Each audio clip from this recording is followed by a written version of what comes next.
यह रहा हमारा पहला प्रश्न। किस धातु को चाकू से आसानी से काटा जा सकता है? ऐसी धातु जो बहुत ही मुलायम होती है उसको हम चाकू से आसानी से काट सकते हैं।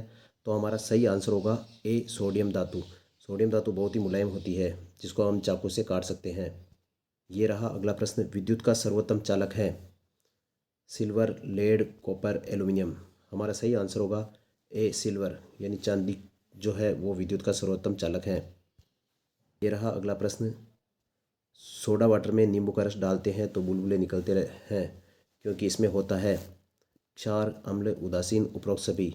तो हमारा सही आंसर होगा ए, क्षार। क्षार होने के कारण ही उसमें से बुलबुले निकलते हैं। यह है हमारा अगला प्रश्न। कटे हुए सेव का रंग कुछ देर बाद भूरा हो जाता है क्योंकि यह वायु से क्रिया करके बना लेता है। क्योंकि सेव के अंदर आयरन होता है जो वायु से क्रिया करके आयरन ऑक्साइड बना लेता है जिसके कारण इसका रंग भूरा हो जाता है। तो हमारा सही आंसर होगा ए, आयरन ऑक्साइड। ये रहा हमारा अगला प्रश्न। चूने में पानी मिलाने पर कौन सी गैस निकलती है? चूने में पानी मिलाने पर कार्बन डाइऑक्साइड गैस निकलती है जो बुलबुले के रूप में होती है। अतः हमारा सही आंसर होगा बी, कार्बन डाइऑक्साइड। ये है हमारा अगला प्रश्न। हरी मेहंदी में निम्न में से कौन सा पदार्थ पाया जाता है जिसके कारण वह लाल हो जाती है? तो हमारा सही आंसर होगा ए, लासोन। लासोन के कारण ही हरी मेहंदी सूखने पर लाल रंग की हो जाती है। यह है अगला प्रश्न। ऑक्सीकरण अभिक्रिया में क्या होता है? ऑक्सीकरण अभिक्रिया में ऑक्सीजन का योग होता है, यानी ऑक्सीजन जब जुड़ती है तो ऑक्सीकरण अभिक्रिया होती है और यदि ऑक्सीजन निकलती है तो अपचयन अभिक्रिया होती है।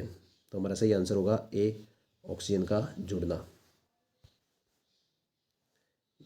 यह है हमारा अगला प्रश्न। अम्ल नीले लिटमस पत्र को किस रंग में परिवर्तित कर देता है? याद रखने के हिसाब से अनील, यानी अम्ल नीले को लाल रंग में बदल देता है। तो हमारा सही आंसर होगा बी, लाल रंग। क्षार लाल लिटमस को कर देता है। क्षार जो होता है वो लाल लिटमस पत्र को नीले में बदल देता है।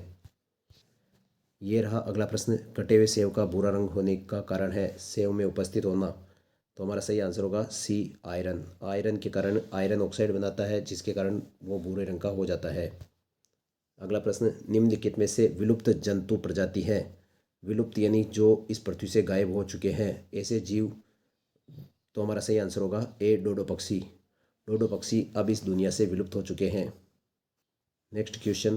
कायिक जनन पाया जाता है। कायिक जनन का मतलब होता है कि पौधे के किसी भी भाग से नए पौधे का बनना।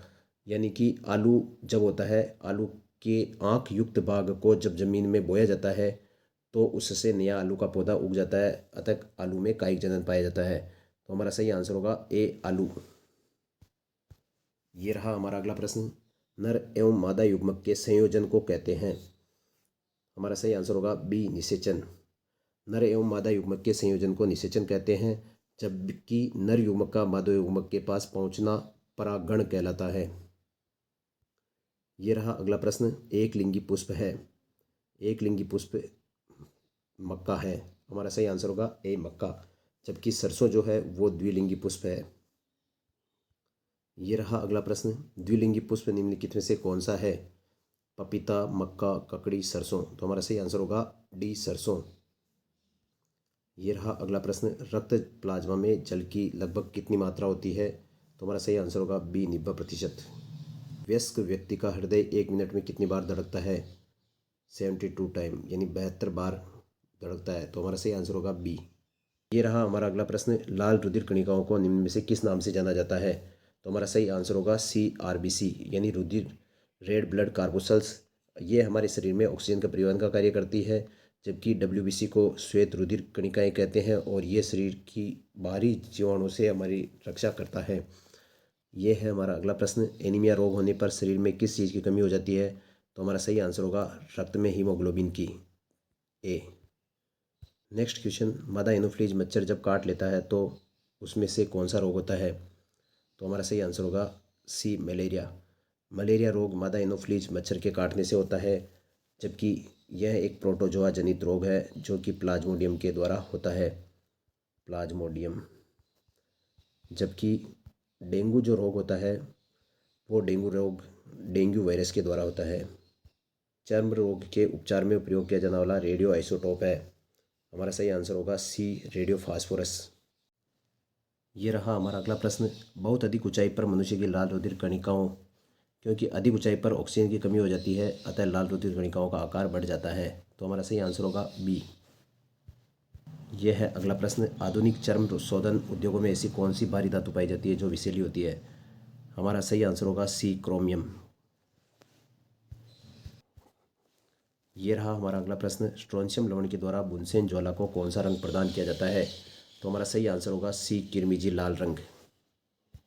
यह है अगला प्रश्न, कृत्रिम सैटेलाइट के अंदर व्यक्ति भारहीन महसूस करता है क्योंकि पृथ्वी के आकर्षण का बल सी, अभिकेंद्र बल के समान हो जाता है, इसलिए व्यक्ति भारहीन महसूस करता है। तो ये रहा हमारा अगला प्रश्न, आधुनिक शक्तिशाली चुंबक किससे बनते हैं? तो हमारा सही आंसर होगा, बहुत इंपॉर्टेंट क्वेश्चन है, तो हमारा सही आंसर होगा एल्यूमिनियम, कोबाल्ट और निकल मिश्र धातुओं से। हमारा सही आंसर होगा सी, एल्यूमिनियम, कोबाल्ट और निकल की मिश्र धातुओं से। ये रहा हमारा अगला प्रश्न, निम्नलिखित में से कौन सी घटना सबसे पहले घटी थी? अल्बर्ट आइंस्टीन ने सामान्य अपेक्षाकृता सिद्धांत प्रस्तुत किया, मैक्स प्लैंक ने क्वांटम सिद्धांत प्रतिपादन किया, मार्कोनी ने प्रथम बेतार सिग्नल भेजा, मैडम क्यूरी प्रथम महिला नोबेल पुरस्कार विजेता बनी। तो हमारा सही आंसर होगा सी, मार्कोनी ने प्रथम बेतार सिग्नल भेजा। यह है हमारा बहुत इंपॉर्टेंट अगला क्वेश्चन, फोटोग्राफी में मुख्य रंग होते हैं।